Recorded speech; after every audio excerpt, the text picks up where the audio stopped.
mida panna ergonoomilisest vaatest A-alasse, mida panna B-alasse ja mida panna C-alasse. Ma kasutan igapäevaselt kalkulaatorit, mina paneks selle umbes täpselt sellisesse C-alasse, sellepärast et ma ei kasuta seda kogu aeg. Aga kui läheb vaja, ma saan vajaduse natuke lähemale tõsta, kui on ruumi, kui ei ole, täiesti okei, on kasutada seda ka sellises siruulatuses siis. Järgmise asjana ma kasutan hiirt.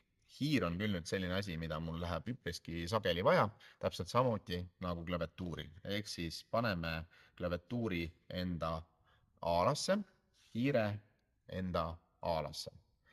Ja mis siis veel?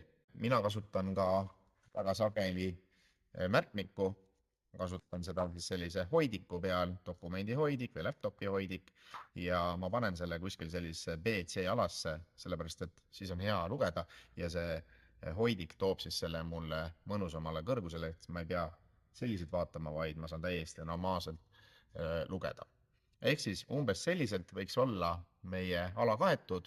Lihtsalt infoks, et mul on siis tegelikult C-alast väljas laptop, mis on samamoodi olemas hoidiku peal, ja dokumendisahtel erinevate asjade hoiustamiseks, mida ma tegelikult kasutan üpriski harva. Selline mu töökoht on, seda siis sellisel juhul, kui meie laud on sellisel ristkujuliku kujuline.